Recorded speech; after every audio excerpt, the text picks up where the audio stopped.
4 বছরে দক্ষিণ এশিয়ার 3টি দেশের সরকারকে রাজপথের আন্দোলনের মাধ্যমে উৎখাত করেছে জেনজিরা। 2022 সালে কলম্বো, 2024 সালে ঢাকা এবং 2025 সালে কাঠমান্ডু।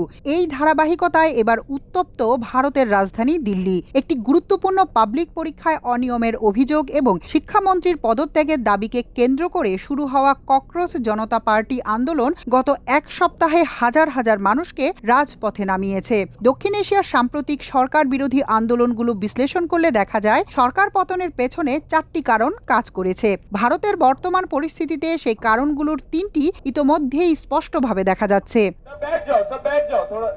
সবচেয়ে বড় কারণ হলো উচ্চশিক্ষিত তরুণদের মধ্যে বাড়তে থাকা বেকারত্ব।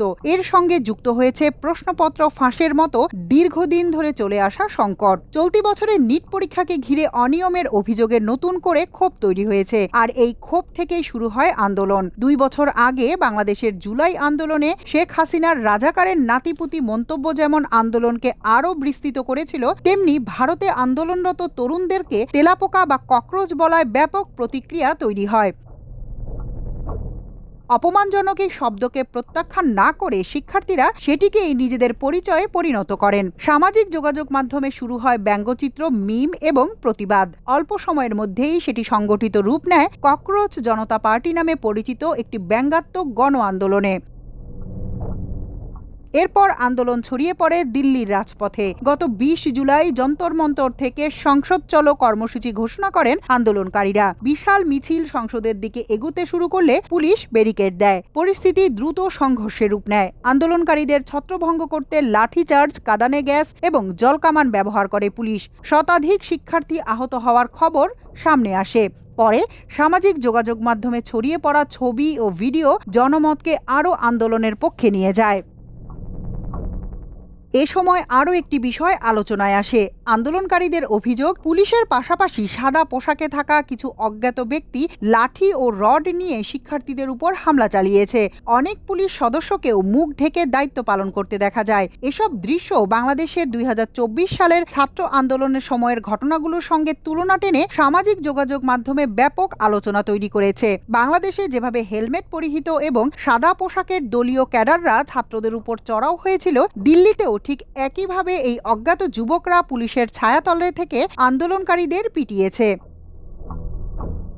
আন্দোলনের আরেকটি গুরুত্বপূর্ণ দিক হলো গণমাধ্যমকে ঘিরে বিরোধ। সরকারপন্থী বলে পরিচিত কিছু মূলধারা সংবাদ মাধ্যমকে আন্দোলনকারীরা গদি মিডিয়া বলে আখ্যা দিচ্ছেন। আন্দোলন স্থলে এসব প্রতিষ্ঠানের সাংবাদিকদের উপস্থিতি দেখলেই গদি মিডিয়া গো ব্যাক স্লোগান শোনা যাচ্ছে। আন্দোলনকারীদের অভিযোগ, তাদের দাবিকে বিকৃতভাবে উপস্থাপন করা হচ্ছে। ফলে অনেকেই এখন ইউটিউব ভিত্তিক স্বাধীন সংবাদ মাধ্যম, বিকল্প প্ল্যাটফর্ম এবং সামাজিক যোগাযোগ মাধ্যমের তথ্যের উপর বেশি নির্ভর করছেন।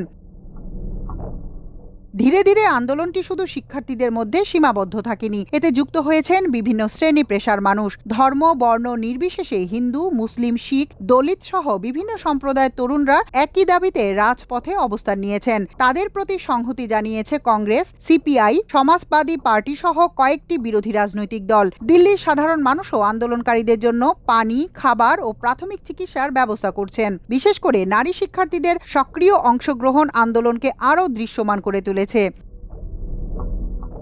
আন্দোলনের প্রতি সমর্থন জানিয়েছেন ভারতের বিনোদন অঙ্গনেরও বেশ কয়েকজন পরিচিত মুখ। অভিনেতা, নির্মাতা এবং ওটিটি প্ল্যাটফর্মের শিল্পীরা সামাজিক যোগাযোগ মাধ্যমে প্রশ্নপত্র ফাঁস ও শিক্ষা ব্যবস্থার দুর্নীতির সমালোচনা করেছেন। কেউ কেউ সরাসরি আন্দোলনস্থলে গিয়ে সংহতিও প্রকাশ করেছেন। ফলে এই আন্দোলন এখন কেবল শিক্ষার্থীদের নয়, বৃহত্তর সমাজের আলোচনার বিষয় হয়ে উঠেছে।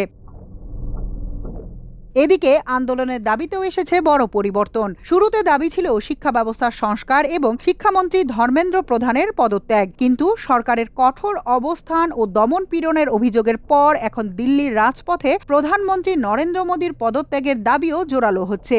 মোদি হটাও, দেশ বাঁচাও এবং পেপার লিক কিয়ে সরকার নেহি চলেগি আগলি বার, গালি গালি মে শোর হ্যায়, ধর্মেন্দ্র প্রধান চোর হ্যায়, ইনকলাব জিন্দাবাদ, এমন সব স্লোগান এখন আন্দোলনের অন্যতম পরিচিত ভাষ্যে পরিণত হয়েছে।